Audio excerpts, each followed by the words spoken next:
우리 옆 사람 같이 축복하면서 인사 한번 해볼까요? 우리 찬양에 나왔던 것처럼 하나님께서 당신에게 평안을 주시길 빕니다. 아멘. 여러분, 어제가 무슨 날이었는지 아세요? 어제가 무슨 날이었죠? 우리 연세가 있으신 어르신들은 잘 모를 것 같아요. 젊은 사람들은 조금 눈치를 챌 것 같고요. 어제가 빼빼로데이였대요. 빼빼로데이. 빼빼로데이. 빼빼로 과자를 먹는 날이래요. 빼빼로 과자 아시죠? 마트에서 파는 거. 긴 막대기처럼 생겼는데 초콜릿이 묻어있는. 11월 11일 일자가 4개로 이루어졌잖아요. 그렇죠? 일자가 4개. 11월 11일. 그래서 날짜의 그 생김새 모양이 마치 빼빼로처럼 생겼다 해서, 막대기처럼 생겼다 해서 11월 11일은 빼빼로 과자 먹는 날, 빼빼로 선물하면서 과자 먹는 날. 그래서 어제 이제 토요일 날 사역 마치고 집에 가는데 우리 큰아들이 아빠 나 돈 좀 줘. 갑자기 집에 가는데 돈을 왜 달라고 하니? 그 교회에 남아 계신 선생님들 빼빼로 선물해 줘야 돼. 그래서 졸지에 돈이 깨졌어요. 그래가지고 와가지고 아마 선생님들 선물로 빼빼로 그 과자를 나눠준 거로 아는데 좋았어요. 그렇게 하여튼 무슨 명목으로든지 선물할 수 있고 서로 나눌 수 있고 축하할 수 있고 섬겨줄 수 있다면 좋은 거죠. 예, 좋아요. 그런데 여러분, 이 빼빼로데이가 원래 명절은 아니잖아요. 그런데 요즘 젊은이들 사이에서는 명절처럼 지켜져요. 설날이 언제인지는 몰라도 빼빼로데이가 언제인지는 알아요. 설날에 부모님은 안 찾아뵈도 빼빼로데이 때 애인은 찾아가요. 젊은이들에게는 명절 그 이상의 의미를 가지고 있어요. 제가 인터넷 백과사전을 찾아보니까 빼빼로데이가 그 유래가 어떻게 되나 봤더니 1993년에 그 부산 쪽, 영남 쪽에 그 여중생 아이들이 우리 빼빼로처럼 날씬해지자 하는 마음, 하는 뜻을 담아서 빼빼로를 처음 선물했던 게 유래가 됐다. 그게 가장 설득력이 있다. 뭐 이런 얘기를 하던데요. 뭐 믿거나 말거나 하고, 예, 그 뭐 안 믿는다고 구원 못 받는 거 아니니까. 좋아요. 그런데 가만히 생각해 보면 이것은 특정 회사의 상술로부터 나왔다. 이렇게 비판을 해요. 보면은 빼빼로 과자를 만드는 회사가 이제 그걸 좀 많이 좀 팔려고 그렇게 사회적인 분위기를 만들었다. 이렇게 비판을 해요. 뭐 일리가 있다고 봅니다. 뭐 저는 좋아요. 자, 그런데 우리가 지금 생각해 보고 싶은 것은 이겁니다. 역사에는 이런 점들이 많아요. 원래는 안 그랬는데 시간이 지나면서 왜곡되고, 원래는 안 그랬는데 이것이 마치 우리 인간들에게 지켜야 되고 반드시 따라야 되고, 그것을 따라서 살지 않으면 마치 인간이 아닌 것 같고, 그것을 따라 살지 않으면 내가 세련되지 못한 것 같고, 더 나아가서는 그대로 살지 않으면 나는 이 세상의 삶을 살지 못할 것 같은 이런 왜곡된 가치관들, 왜곡된 역사관이 이렇게 실제 우리의 역사 속에서는 참 많아요. 이걸 잘 분별해야 돼요. 여러분, 연결이 되세요? 지금 제 얘기가? 빼빼로데이를 제가 왜 얘기를 했는지, 그 나쁘다 좋다 얘기가 아니에요. 이처럼 원래는 안 그랬는데, 원래는 없었어요. 그래서 안 지켜도 괜찮아요. 그런데 지금 그렇게 어제 제가 거리 나가 보니까 여러분 뭐 너도 나이 먹은 사람들도 어떤 사람들은 서로 빼빼로를 먹여주면서 어쩌고 저쩌고. 왜? 그렇게 안 하면 세련돼 보이지가 않는 거예요. 현대인이 아닌 것 같은 거예요. 그러나 저처럼 안 지켜도 괜찮은 사람도 있는 거예요. 그렇게 의미를 크게 두지 않는 사람도 있어요. 역사 안에는 이런 것들이 많아요. 지금 현재적 관점에서 보자면 그렇게 안 했다가는 나 반드시 죽을 것 같은데, 실제로는 그렇게 안 해도 안 죽는 일들이 많아요. 뭐 좀 어려울 일도 있겠지만, 자, 여러분 보세요. 인간의 역사를 인간의 궁극적 역사로 궁극적인 그 역사의 궁극적인 면을 설명해 주는 성경으로 들여다보면은 왜곡된 게 참 많아요. 예를 들어서 인간의 시작부터 보면요. 여러분, 인간의 시작을 세상 역사는 뭐라고 말합니까? 진화를 통해서 얘기를 한단 말이에요. 아메바 같은 단세포 동물이 점점점 발전해 가는 과정 속에서 고등동물인 인간이 태어났다고 그렇게 설명을 한단 말이에요. 그러나 성경을 통해서 볼 때, 인간의 근원적 역사를 다루는 성경을 통해서 볼 때는 여러분, 인간의 시작은 창조주의 형상을 따라서 지어진 것으로서 시작했다고 말해주고 있어요. 완전 달라요. 그럼 어느 게 진짜냐? 지금 세상의 역사는 빼빼로데이가 마치 지금 굉장한 의미가 있는 날처럼 여겨지는, 젊은이들에게 여겨지는 것처럼 세상의 진화라고 하는 것이 정말 인간의 시작인 것처럼 의미 있게 받아들인단 말이에요. 크게 본단 말이에요. 그러나 성경은 그렇게 말하지 않아요. 인간은 아메바에서 원숭이로 발전해서 태어난 존재가 아니라 인간은 하나님의 형상을 따라서 지어진 그 출생에서부터가 존귀한 존재요. 그 가치가 하나님만큼이나 아주 너무나도 훌륭한 그런 가치의 존재라고 하는 것을 성경이 말해주고 있단 말이에요. 더 나아가서 보세요. 여러분, 이 세상의 삶의 원리가, 세상의 역사는 이렇게 말합니다. 경제력과 권력이 있어야 이 세상의 삶을 살아갈 수 있다고 말하는 거예요. 그러면 그게 진실일까?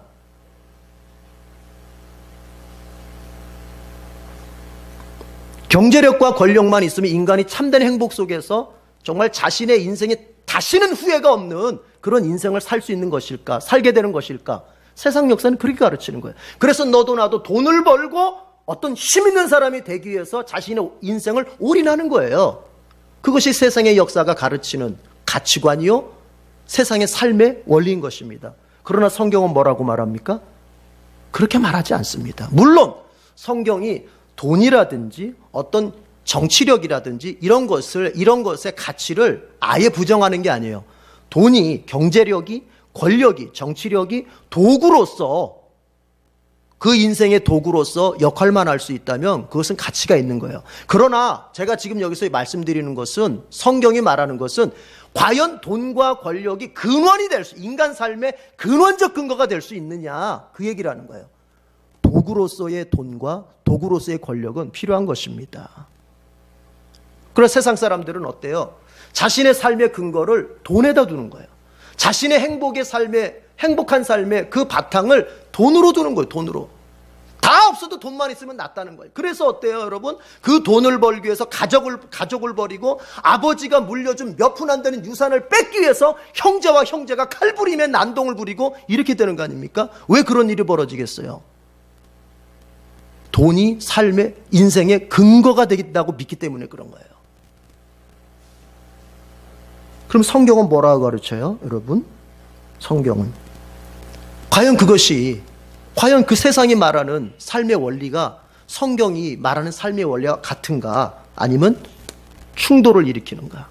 성경은 뭐라고 말합니까? 여러분, 인간의 진정한 행복, 인간의 진정한 삶의 그 아름다움은 하나님을 근원으로 삼을 때 이루어질 수 있다고 보는 거예요. 이게 성경이에요. 다른 거예요. 인간의 근원적인 삶의 가치가 무엇으로 결정되느냐? 그것은 바로 창조주를 알고, 창조주를 믿고, 창조주 하나님을 의지할 때 생긴다고 하는 것. 이것이 성경의 가르침이에요. 여러분, 기독교 신자가 된다고 하는 것은 다른 게 아니에요. 기독교 신자가 된다고 하는 것은 단순히 어느 교회를 다니냐의 문제가 아니라, 기독교 신자가 된다고 하는 것은 세상이 말해주고 있는 삶의 원리를 내가 포기하고 성경이 말하는 삶의 원리를 따라 살겠다 마음 먹는 거예요. 이게 기독교 신자가 되는 겁니다. 동의하십니까?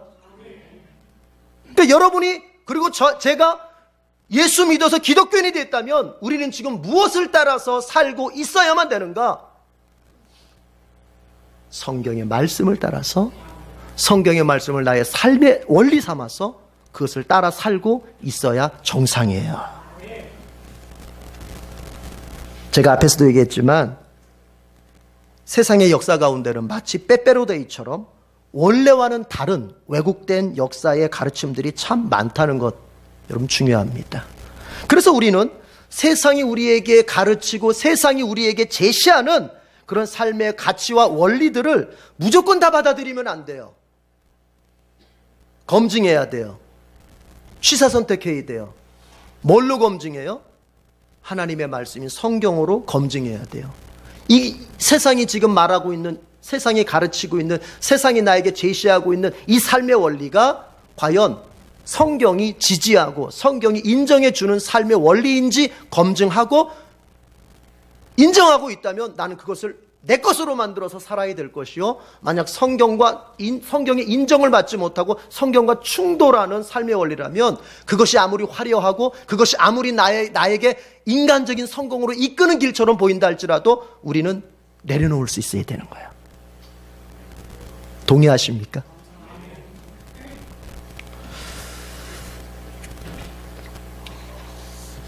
성경은 말씀합니다. 원래 인간의 안전은 하나님을 통해서만 얻을 수 있다. 옆 사람 축복하시면서 그렇게 한번 권면하십시다. 당신의 안전은 하나님을 통해서만 얻을 수 있습니다. 이게 성경의 가르침이에요. 오늘 본문의 말씀이 이 점을 교훈하고 있는 거예요. 오늘 성경 본문의 말씀은 이스라엘의 역사를 통해서 이 점을 우리에게 가르쳐주고 있는 거예요. 뭐? 너희들의 인생의 안전함이, 너희들의 인생의 행복이 다른 것으로가 아니라 하나님을 통해서만 얻을 수 있다. 여러분, 다 잊어버려도 좋아요. 이 결론 하나만 가지고 가시면 돼요. 그리고 이 결론만 붙잡고 살면 돼요. 여기서 설교 끝낼까요? 자, 오늘 본문을 이해하기 위해서는 그 역사적 배경을 좀 우리가 알아두면 이 본문이 더 잘 보이게 됩니다. 이사야 33장 우리가 2절에서 6절까지 내용을 가만히 보면은 이것은 가까운 미래에 있을 일을 지금 이사야가 예언하는 것입니다. 아직 일어나지 않았습니다. 그러나 곧 일어날 것입니다. 그래서 오늘 본문의 말씀은 열왕기하 18장과 19장하고 같이 봐야 이게 입체적으로 보는 거예요. 이게 맞는 거예요. 그러니까 이렇게 보시면 돼요. 이사야 33장의 예언이 있은 후에 열왕기하 18장 13절에서부터 열왕기하 19장 내용이 이루어진 거라고 보시면 되는 거예요. 아시겠습니까? 예, 그렇게. 그래서 이걸 같이 봐야 되는데 시간상 우리가 같이 읽을 수는 없고, 무슨 얘기냐면 어떤 사건이냐면은 이제 아수르라고 하는 초강대국이 이스라엘을, 남유다를, 이제 북쪽의 이스라엘은 벌써 멸망했습니다. 아수르에 의해서 10지파는 벌써 망했어요. 남쪽에 유다 지파하고 베냐민 지파, 우리가 남유다 그렇게 부르는데 2지파만 남아있는데 이제 그 아수르가 남쪽의 유다까지도 멸망시키기 위해서 쳐들어오는 거예요. 쳐들어오는 거예요. 당시의 아수르는 바벨론보다 더 강대한 나라였고 애굽보다도 더 강대한 나라였어요. 그래서 이 아수르가 저 남쪽에 있는 애굽을 치기 위해서, 애굽을 정복하기 위해서 모든 군대를 일으켜가지고 애굽으로 지금 가고 있는 도중에 그 길목에 누가 있어요? 이스라엘이 있는 거예요. 유다가 있는 거예요. 유다. 그래서 유다를 치고 그 다음에 발판 삼아서 이제 애굽까지 치겠다. 그러니까 애굽이라고 하는 거대한 나라를 상대하려고 했으니 여러분, 아수르가 군대를 얼마나 모았겠어요. 이스라엘을 치는 게 목적이 아니라 최종적 목적이 애굽을 치는 거니까 얼마나 군대를 많이 모았겠냔 말이에요. 그래서 여기 본문에 보면은 군대를 뭐라고 표현하냐면 4절 보십시오. 4절 보면 민족들아, 그렇게 민족들아. 4절 맨 앞에 보면 민족들아 그랬죠. 이 민족들이란 말은 뭐냐면 바로 아수르의 군대를 이르는 말이에요. 무슨 말이냐면 아수르의 군대가 다민족군으로 이루어진 거예요. 옛날 고대 전쟁은 이랬잖아요. 고대 전쟁은 한 나라가, 한 민족이 다른 민족이나 나라를 정복하면 그 다음에는 정복된 그 나라는 이제 정복한 나라가 어디 전쟁 나가면 같이 가서 따라가야 돼요. 따라가야 돼요. 여러분, 우리 부끄러운 역사지만 예를 들어서 우리가 몽골한테 졌잖아요. 그렇죠? 원나라한테 졌잖아요, 전쟁을. 그랬을 때 원나라가 일본을 치러 간다 그랬을 때 어땠어요, 여러분? 고려가 같이 따라가게 되잖아요. 그런 식이에요, 그런 식. 그러니까 얼마나 군대를 다민족군으로 모아가지고 지금 그 경기도만한 땅, 유다 땅을 치러 온 거 아닙니까? 그것이 곧 이루어질 것이다. 그 사건이 곧 벌어질 것이다 라고 이사야가 예언을 하고 있는 거예요. 지금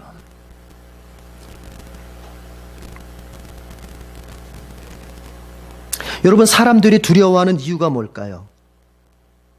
철학자 롤로메이라고 하는 사람은 이렇게 표현을 했어요. 불안은 이 시대의 가장 절박한 문제다. 현대인들에게 가장 절박한 문제가 있다면, 가장 급박한 문제가 있다면, 정말 빨리 해결해야 될 문제가 있다면 불안이라는 거예요. 불안. 모든 이들은 다 불안에 산다는 거예요. 지금 알랭드 보통이라고 하는 철학자요 작가가 불안이라는 책에서 그 불안이 생기는 원인을 5가지로 분류를 했더라고요. 불안이 왜 생기는 것일까? 그 5가지 원인을 보니까 사랑의 결핍이다. 누군가가 사랑받음이 충분하지 않으면 그 사람 안에서 불안이 생겨요. 불안. 그래서 여러분, 부모된 우리가 자녀들을 충분히 사랑해 줘야 될 이유가 뭐냐면 정서적 불안이 생기기 때문에 그런 거예요. 사랑받지 못하면. 그래서 부모는 이것저것 많이 가르치고 많이 뭐 어쩌고 저쩌고 하기 이전에 뭐예요? 충분한 사랑을 줄 수 있어야 돼요. 제가 유치부부터 다 가르쳐 봤잖아요. 전도사 때.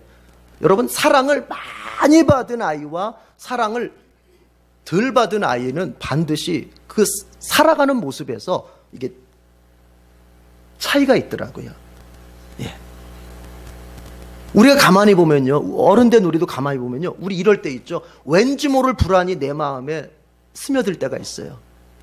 왠지 모를 불안이 내 마음속에 일어날 때가 있어요. 그게 뭐냐면요, 그것이 이럴 때가 있다면, 내가 사랑을 충분히 받아야 할 때마다 사랑을 충분히 받지 못한 것으로 말미암는 그 불안이 연습되어 있기 때문에 그런 거예요. 그게.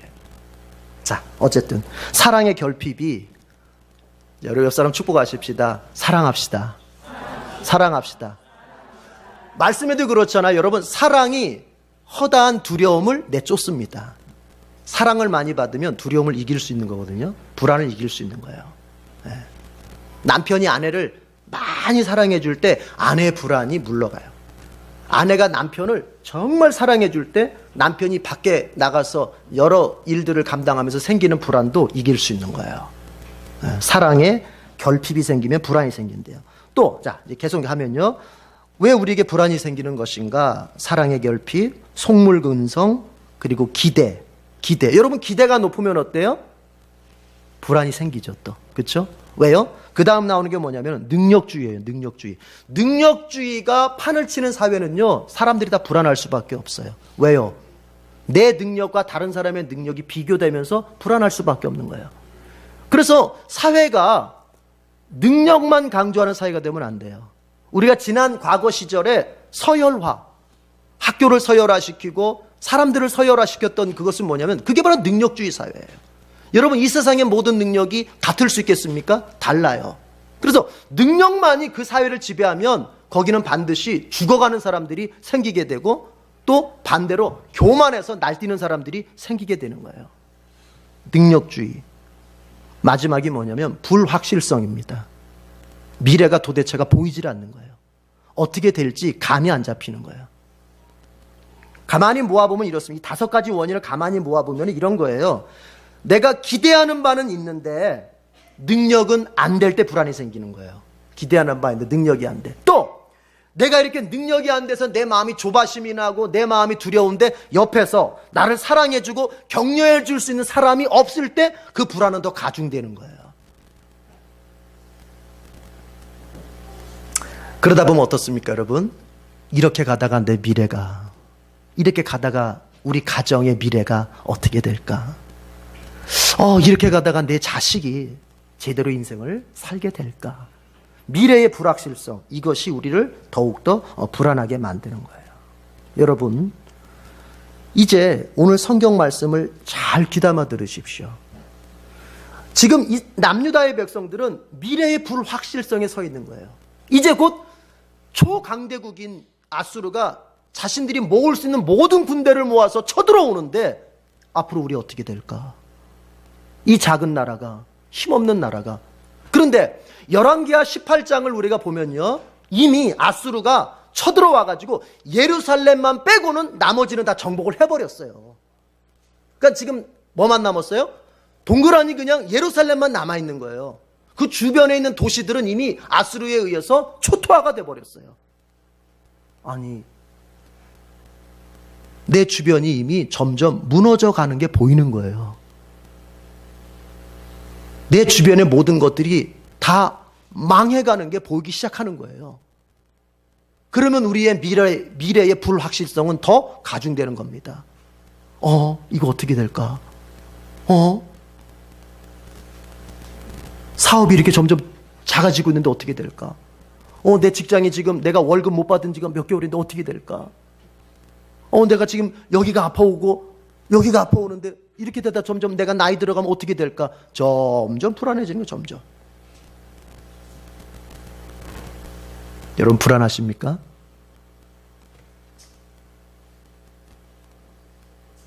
그러니까 이스라엘 백성은 똑같아요. 이제 곧 우리는 어떻게 될까?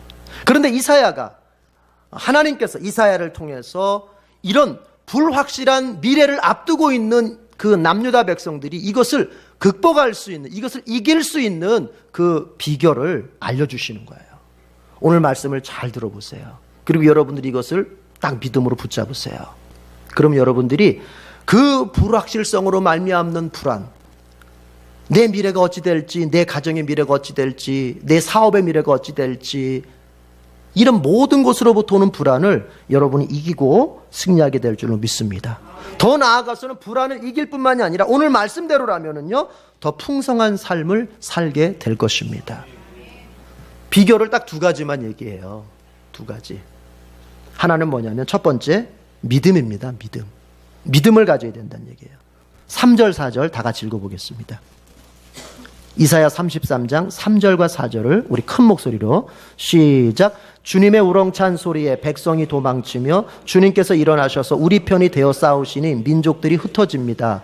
민족들아, 사람들이 황충이 때처럼 몰려들어서 너희가 약탈한 전리품을 빼앗을 것이다. 메뚜기 떼가 뛰어오르듯 사람들이 그 탈취물 위에 달려들 것이다. 무슨 얘기냐면 이건 이사야가 지금 이제 예언을 하는 거예요. 예언을 하는데 주님께서 우리 편이 되어 싸워주시니까 민족들이 흩어졌다. 아까 민족들은 누굴 말하는 거라고 그랬죠? 아수르 군대 말한다 그래요.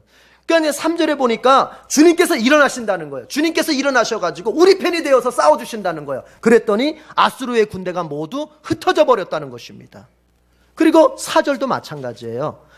그 아수르 군대가 흩어져 버리는데 이스라엘 백성들이, 여기 4절 보면 사람들이 황충이 떼처럼 몰려들, 여기 사람들이 황충이 떼처럼 몰려든다는 말은 이스라엘 백성들이 흩어진 그 아수르 군대의 진영으로 몰려들어가서 그들의 전리품을, 그들의 물품, 그들의 군수 물자를 오히려 얻게 된다는 얘기예요. 승리함으로써.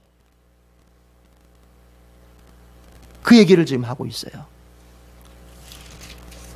그런데 3절과 4절이 이게 히브리어의 독특한 문법적 표현이 있는데 이 문법적 표현이 재밌어요. 여러분 지금 이것은 제가 뭐라 그랬어요? 과거에 일어난 일이에요? 아니면 앞으로 일어날 일이에요? 미래 일이에요? 미래 일이에요. 미래 일인데 3절 4절을 보면은 과거형으로 표현합니다. 과거형으로. 하나님께서 우리 편이 되어 싸우시니 민족들이 흩어졌다는 거예요. 여러분 아직 이루어지지 않은 일인데 이미 이루어진 것처럼 얘기를 해요. 이게 이스라엘 히브리 문학의 독특한, 이게 바로 조금 어렵게 표현하면 예언적 완료형이라고 하는, 완료라는 말은 맞춰졌다, 과거가 됐다는 얘기거든요. 근데 이게 예언적 완료형이라고 하는 건 뭐냐면 앞으로 있을 일이지만 그것이 너무나도 분명하고 너무나도 확실해서 과거처럼 표현해 버리는 거예요. 과거처럼, 이미 일어난 일처럼. 그러니까 하나님께서 이스라엘의 편이 되심으로 말미암아 이스라엘이 승리를 할 텐데 이게 너무 확실하니까 앞으로 승리하게 될 것이다 이렇게 표현하지 않고 너희는 승리했다 이거예요. 승리했다. 프라피티 퍼펙트, 예언적 완료형. 예수님께서 이런 말씀하셨죠. 여러분, 믿고 구한 것은 이미 받은 줄로 알아라. 믿고 구했어요. 앞으로 되어질 일이에요. 믿고 구한 것이 내게 현실화되는 것은 앞으로 되어질 일이에요. 그런데 예수님 뭐라고 말씀하셨어요? 이미 받은 줄로 알아. 그냥 예언적 완료형이에요. 확실한. 그건 무슨 얘기냐? 하나님이 이것을 분명히 확실히 이루신다는 믿음이에요. 이게. 여러분, 우리가 불안으로부터 우리의 미래의 불확실함으로부터 오는 그 불안을 이겨내는 방법이 뭐냐면 믿음이에요. 믿음. 불안은 믿음으로 탈출할 수 있습니다. 아니, 불안은 믿음으로 밖에는 탈출 못해요. 옆 사람에게 알려주세요. 불안은 믿음으로 탈출할 수 있습니다. 그런 거예요. 불안은 하나님을 전적으로 믿지 못하고 전적으로 의지하지 못하기 때문에 생기는 심리현상이에요. 불안이 왜 생기느냐? 아직 하나님을 믿질 않아. 하나님을 믿어도 한 다리는 하나님, 한 다리는 세상에 걸쳐서 전적으로 믿질 않아. 그때에 오는 심리적 현상이에요. 그래서 불안이 온다고 하는 것은 내 믿음이 작아졌구나, 내 믿음이 없어졌구나. 그래서 예수님께서 제자들에게 갈릴리 호수를 건너면서 폭풍을 만난 중에서도 제자들에게 항상 강조하신 말씀이 두려워하지 말아라, 불안해하지 말아라. 이 믿음이 없는 자들아, 이 믿음이 적은 자들아, 불안과 믿음이 같이 있다는 거예요. 불안과 믿음이 한 세트로 같이 있는 거예요. 서로 시소게임을 하는 거예요. 시소게임. 불안이 높아지면 믿음이 낮아지는 것이고, 믿음이 높아지면 불안이 낮아지는 것. 시소게임이에요. 그래서 내 마음이 불안해 온다. 아하, 믿음이 작아지고 있구나. 그러나 믿음이 커지면 뭐가 물러가요? 불안이 몰려가는 거예요. 우리가 어떤 걸 믿어야 할까요? 하나님이 내 편이 되시면 내가 이길 수 있다는 믿음이에요. 하나님이 나의 편이 되셔서 싸우시니까 민족들이 흩어졌다. 그렇게 될 걸 믿는 거예요. 아직 이루어지지 않은 일이니까. 하나님께서 여러분의 편이 되셔서 여러분의 삶의 자리에서 여러분을 도와주시면, 여러분이 어떤 환경 가운데 있든 여러분을 도울 자가 아무리 없다 할지라도 여러분이 이기게 될 것입니다. 중요한 건 믿음이에요. 코리 텐붐이라고 하는 여사가 있어요. 이분은 나치 시대, 독일 나치 시대에 포로 수용소, 유태인이었거든요. 포로 수용소에서 오랫동안 같이 지내던 분이에요. 갇혀서. 근데 코리 텐붐 여사가 결국에는 살아서 나치 수용소에서 풀려났고, 하여튼 2차 세계대전이 끝나고, 그래서 이제 이분이 간증을 하시기 시작하셨는데, 아니, 믿음으로 살았어요. 그분이 이런 얘기를 했어요. 만일 이 세상을 바라보면 우리는 절망할 것이다. 만일 우리의 내부를 들여다보면 낙심할 것이다. 하지만 그리스도를 바라보면 안식할 것이다. 그러니까 시각이 문제라는 거예요. 문제만 바라볼 겁니까? 지금 안 되고 있는 현상 바라봅니까? 그러면요, 그 사람은요, 불안해지고, 그 불안이 이제 나의 입 밖으로 튀어나올 때는 원망으로 튀어나오고 미움으로 튀어나오게 되는 거예요. 자꾸 이거 누구 때문이다, 누구 때문이다. 여러분, 내 마음에 자꾸 누군가의 원망의 마음이 생기거든. 이렇게 아시면 돼요. 진짜 그 사람이 잘못한 건 두 번째 문제. 잘못하지 않을 수도 있어요. 내 마음이 지금 불안하구나. 누군가 자꾸 미워지거든. 내 마음이 자꾸 불안하구나. 이렇게 생각하시면 돼요. 그런 거예요. 그런데 시각을 바꾸라는 겁니다. 문제에 머물지 말아라. 내 내면에 머물지 말아라. 누구를 바라봐라? 그리스도를 바라봐라. 하나님을 바라봐라. 그러면 그 하나님이 내 편이 되셔서 싸워주실 것이다. 그때 나는 이기게 된다는 거 아닙니까? 다윗은 시편 3편에서 이렇게 말하고 있습니다. 내가 누워 고나게 잠들어도 또다시 깨어나게 되는 것은 주님께서 나를 붙들어 주시기 때문입니다. 나를 대적하여 사방에 진을 친 자들이 천만 대군이라 하여도 나는 두려워하지 않으렵니다. 내가 간밤에 잠들어서 또 아침에 그렇게 일어날 수 있는 것이 하나님이 나를 붙잡아 주시기 때문에. 우리가 여러분 어제 자고 아침에 일어나서 여기 왔어요. 그게 내 힘으로 된 것 같죠? 다윗은 고백합니다. 그것이요, 하나님이 나를 붙잡고 계셨기 때문이라는 거예요. 하나님이 나를 붙잡지 않으셨으면요, 우리는 어젯밤에 저승으로 갔어야 되는 거예요. 저승으로. 그런데 더 나아가서 나의 자고 일어나는 것뿐만이 아니라 그분이 나의 현실을, 삶의 자리를 붙잡고 계시니까 다윗이 뭐라고 고백합니까? 나를 대적해서 사방에 진친 자들이 천만 대군이라 할지라도 나는 두려워하지 않을 것이다. 이게 믿음이에요. 주님이 내 편이 되셔서 나를 붙잡고 계시면 아무리 무수한 적군이, 아무리 무수한 환난과 고난이 내 코앞에 와 있어도 나는 두려워하지 않을 것이다. 여러분, 이런 믿음에 설 수 있기를 바랍니다. 이런 믿음을 달라고 기도하십시오. 믿음이 있으면 불안을 이길 수 있는 거예요. 그런데 이 방금 제가 읽었던 시편 3편의 그 시가요, 이스라엘 사람들이 아침에 드리는 기도예요. 아침에 드리는 기도. 한번 생각해 보세요, 여러분. 이스라엘 사람들이 아침마다 이 기도를 드리고 시작하는 거예요. 뭐라고요? 아하, 내가 어제 잠들었는데 내가 오늘 아침에 눈 뜬 거 주님이 나를 붙잡아 주시기 때문입니다. 감사합니다. 그리고 주님, 내 대적이 아무리 나를 둘러서 사방에 진을 치고 천만대군이 나를 둘러쳐도 나 두려워하지 않겠습니다. 이렇게 기도하고 시작한다는 거예요. 아침에 드리는 기도. 여러분도 그렇게 기도드리고 시작하세요. 그러면 그 마음이 어떻겠어요? 걱정으로 하루를 시작하는 사람과 주님을 바라보며 믿음으로 하루를 시작하는 사람, 여러분 그 하루가 같겠습니까? 다르죠. 우리 에덴교회 성도들은 믿음으로 하루를 시작하고 믿음으로 하루를 살며 믿음으로 전생애를 장식해 갈 수 있기를 바랍니다. 한번 따라합시다. 하나님이 내 편이시다. 하나님이 내 편이시다. 그러면 누가 이겨요? 내가 이기는 거예요. 오늘 말씀이 3절 4절 말씀이 그거예요. 자, 비결 또 하나는 뭐냐면 기도입니다. 기도.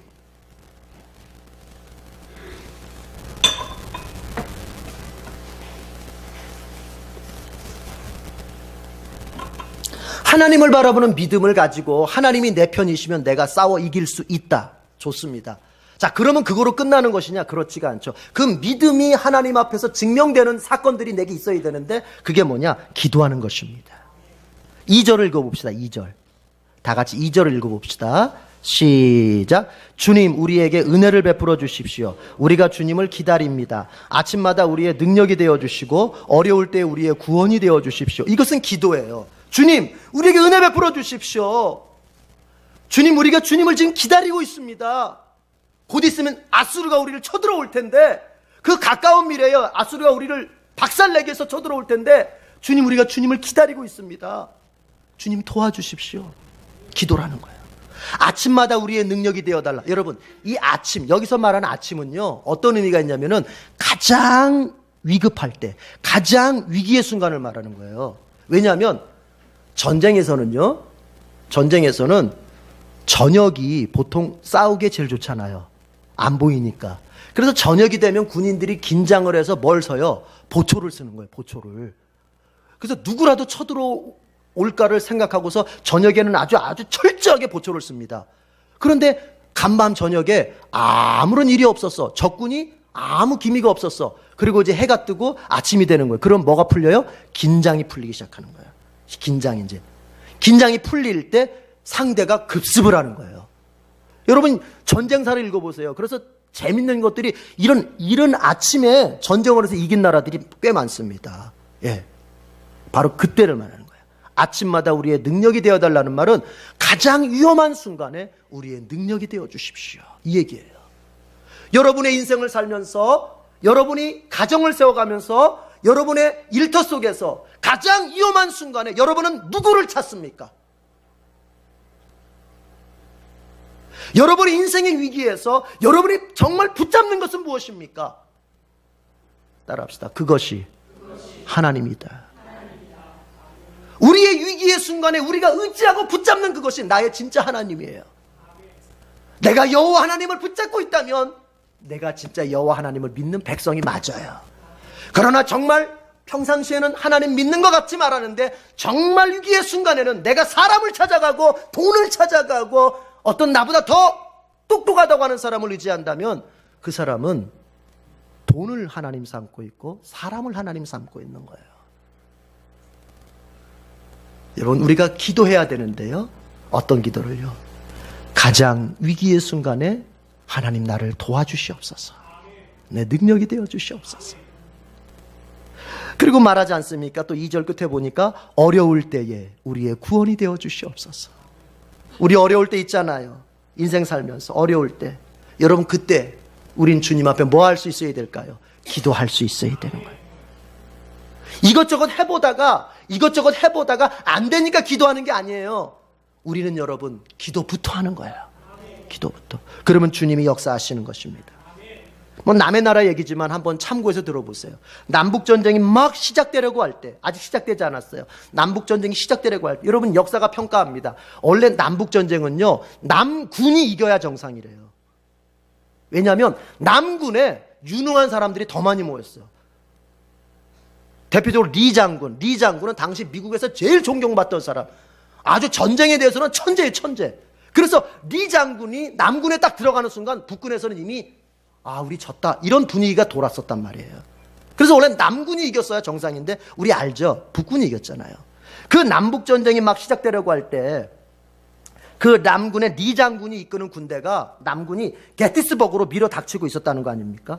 그때 백악관에서 이제 그것에 대한 대책을 논의하는데 다른 사람들은 다 불안해가지고 걱정에 빠진 얼굴로 잠 한숨 못 잔 사람처럼 초췌해가지고 거기 앉아있는데 링컨 대통령만큼은 유독 아주 밝은 얼굴로, 편안한 얼굴로 그 자리에 앉아있었다는 거예요.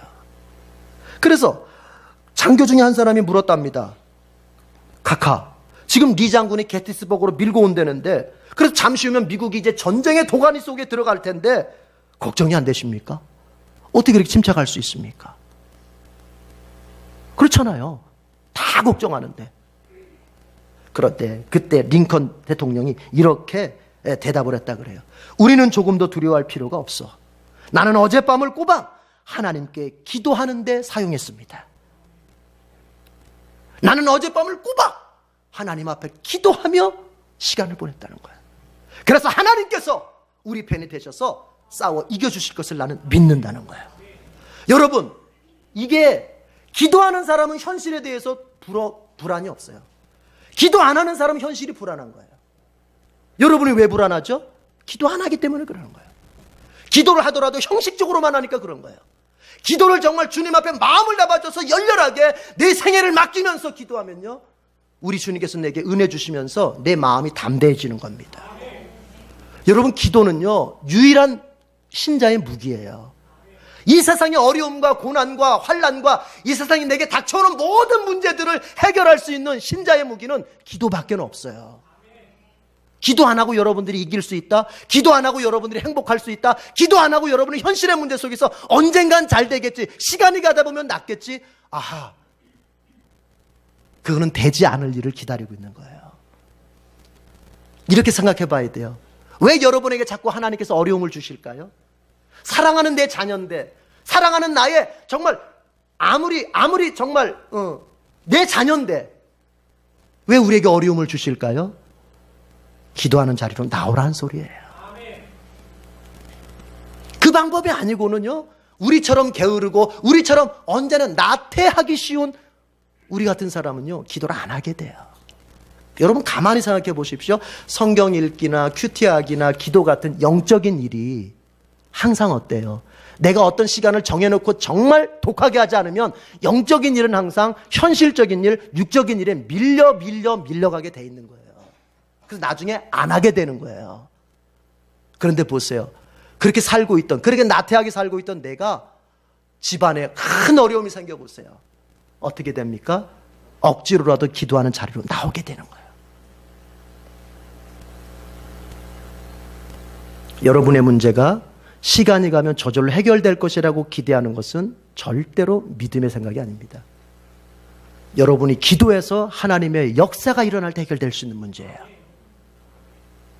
솔로몬이 성전을 봉헌하면서 이런 기도를 해요. 하나님, 우리 백성들이 하나님 뜻대로 살지 않다가 어려움을 당할 때 그들이 빨리 하나님께서 내게 재앙을 주셨구나. 하나님께서 지금 내가 하나님의 뜻대로 살지 않으니까 하나님 나에게 지금 재앙을 주고 계시는구나. 하나님 나를 징계하고 계시는구나. 이걸 빨리 깨닫고 다시금 주님 앞에 기도하며 용서받기를 원하고 새로워지기를 원할 때 하나님 그들을 용서해 주시고 그들이 다시 번영할 수 있도록 복을 주시옵소서. 이런 기도를 해요. 마찬가지입니다. 여러분은 양심에 지금 나에게 어려움이 생겼는데, 우리 가정에 지금 어려움이 생겼는데, 내 사업에 큰 위기가 왔는데, 여러분 빨리 깨달으세요. 그거 하나님이 여러분에게 지금 새롭게 믿음으로 살라고, 기도하며 살라고 드신 회초리예요. 좋은 말로 포장하고 싶지 않아요. 괜찮다는 말로 포장하고 싶지 않아요. 주님이 우리를 기도의 자리로 부르시는 회초리일 수도 있어요. 그걸 깨닫고 빨리 주님 앞에 나와서 주님 다시 붙잡겠습니다. 기도하면 주님은 언제 그랬냐는 듯이 용서해 주시면서 다시 번영할 수 있는 기회를 주신다고 그 열왕기하 8장에서 약속하신 거예요. 여러분 기도하십시다. 자, 오늘 두 가지 얘기했습니다. 우리에게 정말 불안한 마음이 생기고 너무 두려운 마음이 생길 때 하나님을 바라보는 믿음을 가지고, 하나님이 내 편이시면 내가 이길 수 있다고 하는 믿음을 가지고, 그리고 이제 위기 때에, 어려울 때에 하나님을 구하는 기도의 삶을 살면 반드시 우리가 불안을 이기게 됩니다. 하나 짧게 말씀드리고 싶은 건 이겁니다. 여러분의 문제가 그렇게 믿음 가지고 기도했더니 하나님이 해결해 주셔서 모든 문제가 해결이 됐을 때, 그때가 더 중요할 수도 있어요. 뭐냐면 여러분, 그때 우리가 이렇게 살아야 돼요. 어떻게요? 자, 6절의 말씀 보고 마칩니다. 6절의 말씀 다 같이 시작. 주님께서 너로 안정된 시대를 누리게 하실 것이다. 주님께서 늘 백성을 구원하시고 지혜와 지식을 주신다. 주님을 경외하는 것이 가장 귀중한 보배다. 주님을 경외하는 것이 가장 귀중한 보배다. 네가 안정된 시대를 누리게 될 것이다. 하나님이 너 편이 되셔서 너를 위해 싸워주심으로써 네가 믿음의 기도를 드렸더니 하나님이 정말 너 편이 되셔서 모든 문제를 해결해 주시고 너에게 평안한 삶을 주실 것이다. 약속을 지키시는 하나님이시니까요. 자, 그런데 그렇게 내가 평안해지고 모든 게 잘 되게 됐어요. 그 다음에 어떻게 살 거예요? 문제 해결됐으니까 이제 좋다, 이게 아니란 말이에요. 그때에 주님을 경외하며 살아야 돼. 주님을 두려워하며 살 줄 알아야 돼. 제가 안타까울 때가 그때예요. 우리 교우들 가만히 보면서 안타까울 때가, 문제 있을 때는 하나님 하면서 교회도 잘 나오고 막 기도도 하는 것 같고 뭐 하는 것 같다가 문제가 해결되니까는 하나님 찾지도 않고 기도도 안 하고 예배도 잘 안 나오고 하나님 앞에 나오지도 않고 열심도 안 내고. 이 말씀은 바로 뭐냐? 그러지 말라는 얘기예요. 하나님 반드시 너의 문제 해결해 줄 텐데 평안하게 된 다음에 네가 살아야 될 모습은 언제나 주님을 두려워하면서, 언제나 주님을 사랑하면서, 두려워하면서 사랑하는 게 그게 경외라는 말이거든요. 그러면서 살아야 된다는 얘기입니다. 여러분, 저와 여러분이 믿음으로 사십시다. 기도하며 사십시다. 주님을 경외하며 사십시다. 기도하겠습니다. 하나님 아버지, 우리 교우들에게 안정된 시대를 주시옵소서.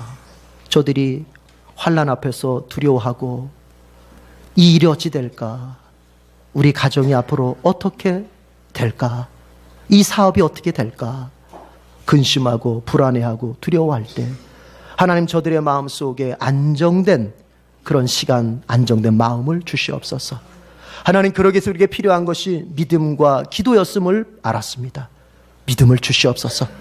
문제에 집착하지 말게 하시고 눈을 들어 하나님을 바라보게 하여 주옵소서.